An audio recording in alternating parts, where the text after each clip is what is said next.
Hey there everybody, it's Mecha Draco coming to you with another video, and in today's video we're going to be doing a little bit of just something. I'm not feeling all that great, as you can probably tell from the sound of my voice. I've been sick since Monday, which is when I planned on starting doing videos, but I just couldn't get out of bed. Both Monday and Tuesday, honestly, as you can probably tell from the corner of the screen here. There's a bucket and a jug of water sitting next to my bed where I've just been basically camping out for the last couple of days. But I've really been depressed. I've really been upset with myself and not making videos, especially since I wanted to start on Monday. So I just wanted to go and do something else today, just do something so I can actually at least get it out there. And I was gonna do like an update video, but I feel like I just did an update video, and I really don't need to update you guys on anything that's been going on other than the fact that I'm sick, so what I figured I would talk about is I would talk about something that's been going on in today's society anyways that, just is, controversial to some degree and different, starting with, or specifically with, the Olympics. The Olympics is one of those things that's been in existence for a fairly long time, obviously. I think we can basically, picture it back to as far back as like the Roman periods, or even further, Greek, I think even, isn't it? I think it's Greek. But regardless, I'm not, fluent in that particular level of history. But the fact is that it's an old tradition, and I've kind of come to the point to where I've determined, anyways, that I don't really believe that the Olympics is necessary or really relevant. I get kind of the reason why they do it, but at the same time, I don't. It destroys cities, completely destroys, like, large portions of land. Cities become horribly in debt after doing the Olympics, because there's no revenue. There's no revenue at all from the Olympics, or at least not from what I know of. And it's forced on some country to just pay for it, and, it just sort of feels like it's one of those old traditions that is, I don't even know anybody who watches the Olympics anymore. I'm sure there are plenty of people who do, but I don't know. I've kind of, anyways, the point I'm trying to get at here is that I don't really, my opinion on the Olympics is that it's not really necessary anymore. However, that's not really what I was coming on to talk about. What I was actually coming on to talk about is the 15 media outlets that colluded. So what I actually wanted to talk about was actually the Korean scandal that goes on with the Olympics right now. So what I went on ahead and did is I went through good old Minds to look for just some articles and other things like that from various news sites that talk about the North Korean debacle. And one of the ones I found that was actually fairly interesting is called the 15 media outlets that colluded with North Korea to romanticize their slave state. Which, from what I've heard from, a couple of friends, from a couple of other articles and other things like that, it's actually been pretty over-romanticized, you know what I mean? Like they talked about the girls, the singing girls or whatnot, and how they're apparently, they're forced to wear very particular clothing in the state. They have to do exactly what they are told to do, and if they don't do it, they're basically just dragged out into the street and shot. I imagine they're probably concubines, effectively, at this particular point for the Kim Jong-un, but I really couldn't tell you, obviously. So let's go ahead and take a look at the article, just so that we can get into it a little bit more. As you can see here, 15 media outlets that colluded with North Korea to romanticize their slavery state. Obviously, I already repeated that. So, as you can see, these are the North Koreans. Are they South Koreans? I don't really know, actually. Because that looks like it looks like North Korea. I'm pretty sure it's North Korean. Why would they not put North Korea on there? So, whatever. Anyways, we're going to go ahead and read this article. We're not going to read the whole article. As you can see, it is a fairly distinct one. But let's go ahead and just pick it up from where to start off here. Now that normal Americans have completely written off the disgrace institution of the American media, the amoral news outlets have been forced to pander to the only audience they have left, the far left. This is why, over the weekend, we witnessed almost every major news outlet prostitute itself to offer North Korea's Hitler the kind of positive press coverage President Trump would never receive. Even if he rescued our economy and decimated the Islamic State, oh wait, he did. I don't know how true that is. I'm pretty sure our economy is still in the trash. Our deficit is ridiculously high, and it's just going to go down even lower. Hopefully we can get it out, but I doubt very highly Trump is going to be able to be the one who does that. Or if it does happen, it's going to happen like after Trump does what he does, and then the next president gets the credit for it, because it takes like 4 years for anything that the president does to actually take effect, or to really start taking effect anyways. So he may do a lot of stuff now that'll affect the future of our economy and everything like that, but later on, it's going to be whoever becomes president when that stuff starts taking effect that's actually going to get the credit for it. Now, if he's lucky and he gets 8 years, then he can get credit for for what happens in his second term. But I don't know. We'll have to wait and see if that's actually true. And decimated the Islamic State.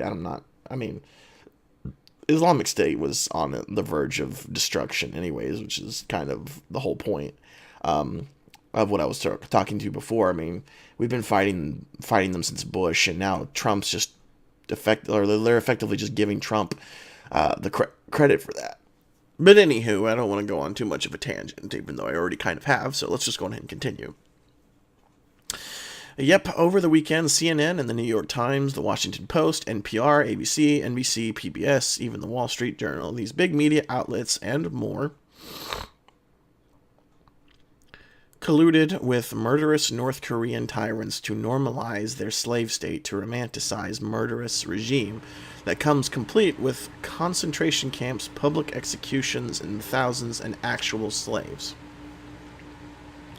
Which kind of goes into what I was referring to before about the girls. Apparently, they're effectively just glorified slaves because they're forced to wear very particular outfits all the time, and they are to do exactly what the leader, Kim Jong-un, tells them to do. So, there you go.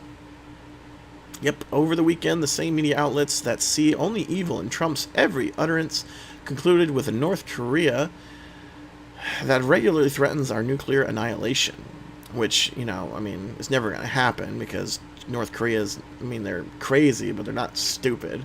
They know they would get annihilated in a matter of seconds, and is aggressively seeking the means to do so. Now, mind you, I can't disagree with that. They have been putting a lot of effort into trying to actually be able to blow us up, but that's neither here nor there. That starves and tortures its own people by the millions, and is in reality a massive prison camp disguised as a country. I can't disagree with that particular analogy. I guess that's an analogy, isn't it? I'm not really positive, but I can agree with that assessment. Certainly, it's basically a massive prison camp, because they're forced to do exactly what they're told. Everyone's forced to do exactly what they're told. No one's allowed to interact with the outside world. Propaganda constantly. It's pretty bad if you really think about it. But that's neither here nor there. Oh, and North Korea kills Americans slowly. They die soon after they are returned home. Really? Okay, no one should have to explain to anyone with anything approaching moral literacy why there is no difference between North Korea and the Nazis, except for the tragic fact that communist North Korea has existed about 50 years longer than the socialist Third Reich. Also, I do kind of want to question how they kill Americans slowly. I've never heard of anything like that, so definitely link me or something like that on those types of things, because that's fairly interesting to see. I would never go to North Korea, and I don't know why anybody would ever go to North Korea. But I can certainly understand if North Korea would actually do something like that, that they would probably do something like that. They would probably poison them or something else like that, and then just they would die as soon as they get home. So I could definitely see that.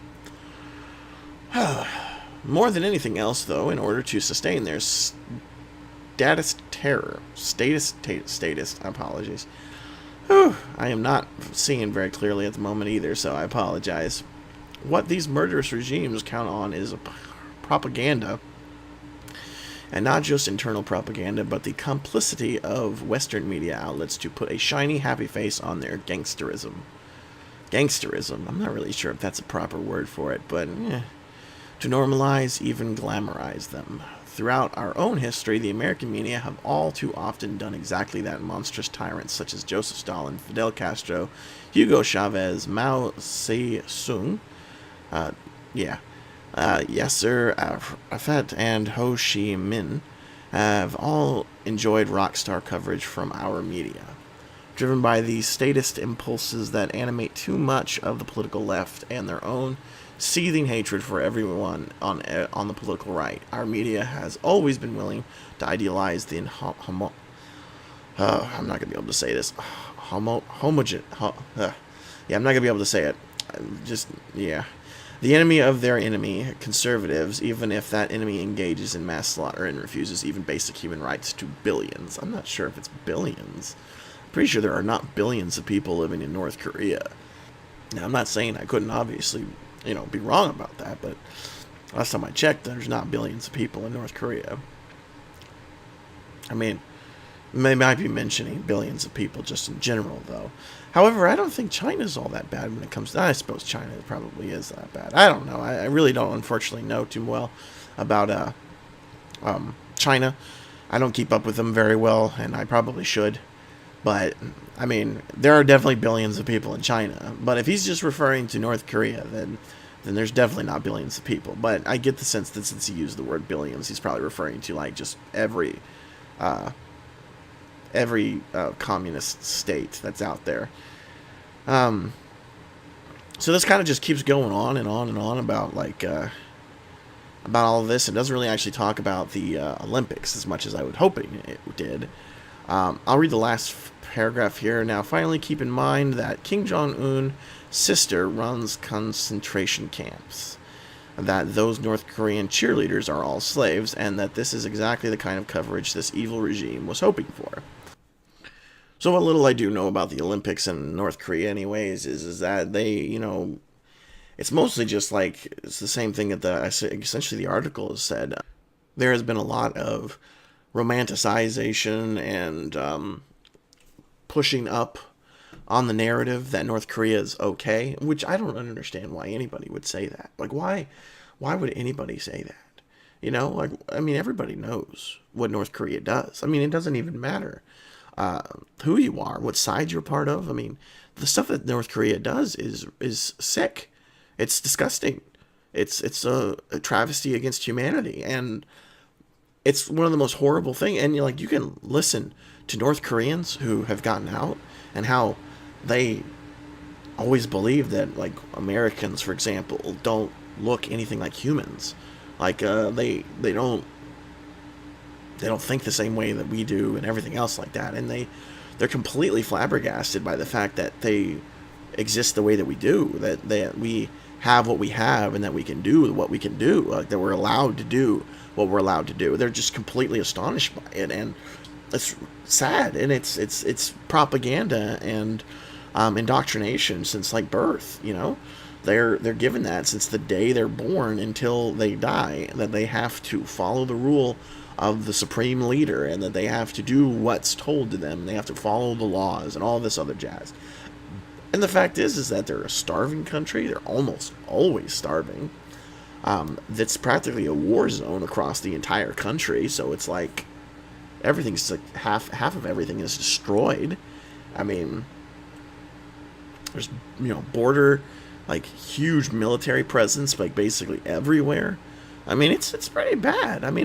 I almost found myself curious if there's any kind of resistance going on over there that that resists North Korean rule. You know what I mean? I found myself that it would be too difficult to pull that off, though. They have way too much military presence in that whole area to be able to do that. But regardless, the point is that it's pretty bad. And I don't understand why media would even even suggest that North Korea is in some way, shape, or form good, or has something positive about it. Admittedly, I'm surprised they even went to the Olympics. I've never really known them to go to the Olympics before, but regardless. So, I've got to push myself a little bit here to do this video. I'm not feeling too 100% on this. I do apologize for the condition of this particular video, and I apologize for any coughing or anything else that I may have missed. And I apologize for the total quality of basically the overall video, but it is something I wanted to talk about, and it is something I really wanted to do. I just wanted to get something out for you guys because I'm sick of not doing videos, and it's driving me up the wall. So I'm going to go ahead and end the video there. Certainly hope you guys did enjoy. You guys know the drill by now. And of course, as always, guys, good luck out there. And don't forget to have fun.